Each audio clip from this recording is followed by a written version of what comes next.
Hi, I'm Steve Thomas. This is Cacophony. Let's dive into some great music. But first, a warning. This episode's music is particularly passionate and intense.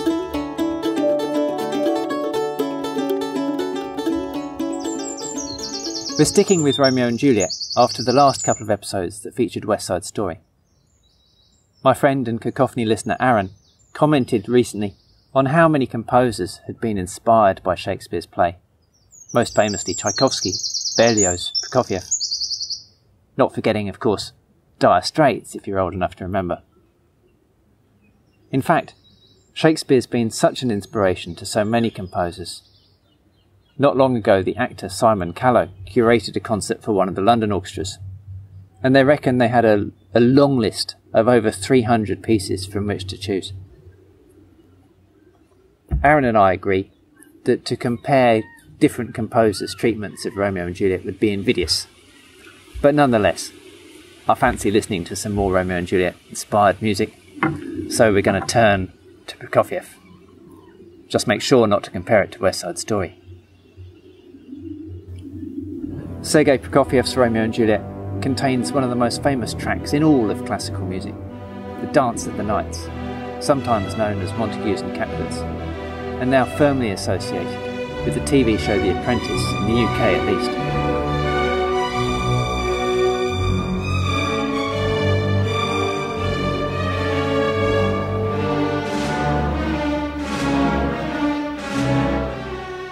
But there's much, much more to Romeo and Juliet than that. That track is so well known and it's such timeless music that it's hard to believe that it's relatively modern. It's only about 85 years old. Like the great Tchaikovsky ballets from a few years before, Prokofiev's Romeo and Juliet is a full evening's entertainment, a 4-act event with over 2 hours worth of music.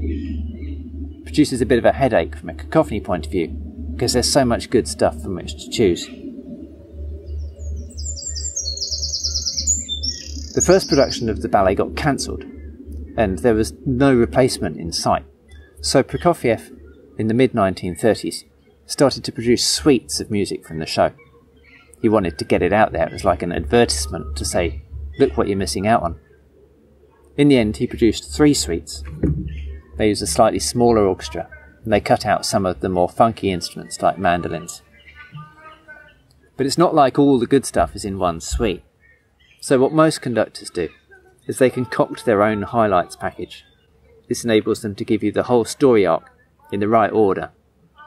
And generally they come up with music that lasts about an hour, or 1 CD's worth. In this episode, we're going to listen to Prokofiev's second suite.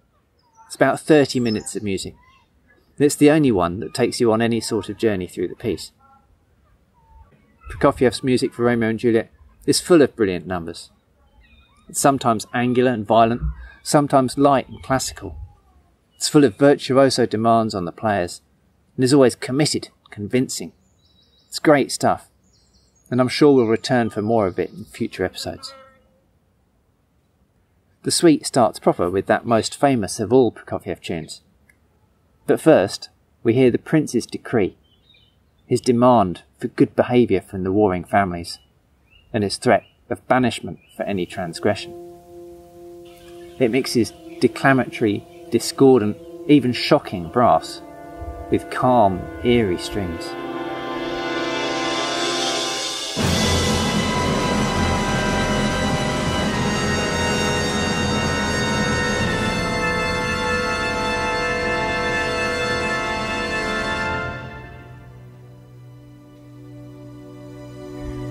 It's only just over a minute's music taken from about 15 into the show, but it serves as the perfect miniature introduction to the suite. It's threatening, foreboding, overshadowed. And from there we're plunged into the Dance of the Knights, which is taken from the ball sequence of the show. It's where the 2 warring families, the gentlemen of the 2 warring families, get to strut their stuff. My favourite section of this isn't the big famous tune, great though that is, but the contrasting central bit, with the flute and the bells of the Celesta underneath. Again, it's Prokofiev signalling to us. So often in Romeo and Juliet, there's this underlying unease. It's never far away.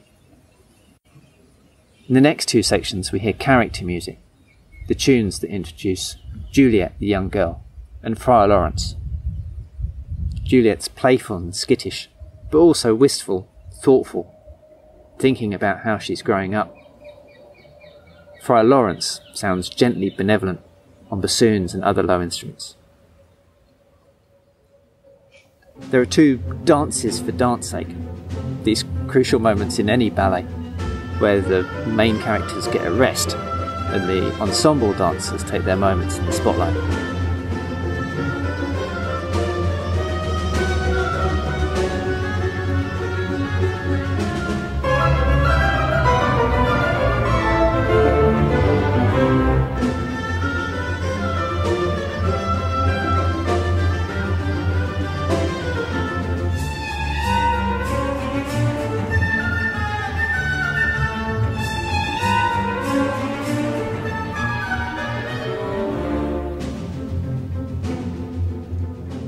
Simply can't dance for 2 hours in one go. And in between those two dances comes one of the extended passages of love music. This is probably my favourite bit in the whole ballet. It's the morning after Romeo and Juliet have married, the morning after Romeo has killed Tybalt, Juliet's brother, and he's about to head off into exile. But first, there's the early morning hazy sunlight through the curtains, and some tender, then increasingly ardent passion. It's terrific, intoxicating, overwhelming music, where the come down leaves us once again with that sense of unease and sinister foreboding. The suite ends with Romeo at Juliet's grave, or Juliet's funeral. Juliet's taken a sleeping potion to fake her death, but Romeo returns, thinks it's real, and takes his own life. And then in the final number of the ballet, which we don't hear, Juliet wakes up, sees him dead, and joins him. It's pretty astonishing to think that originally Prokofiev's ballet was going to have a happy ending, with Juliet waking up just in time.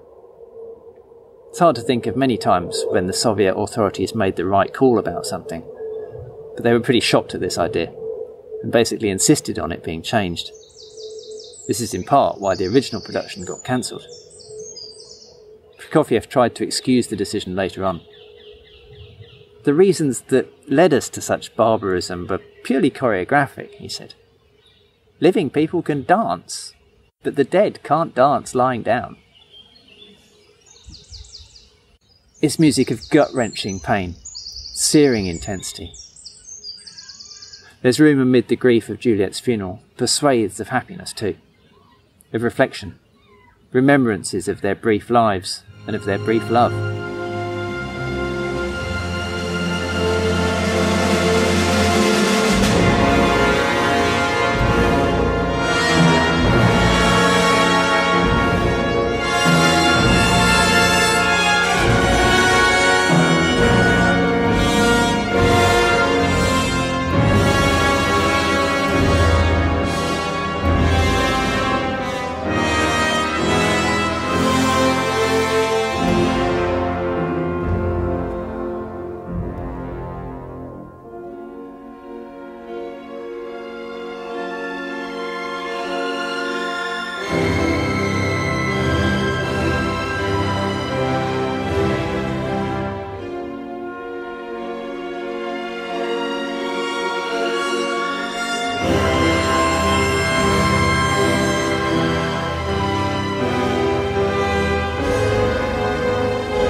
It's another fantastic piece, and another that leaves us drained and exhausted, and marvelling at the emotional power of music.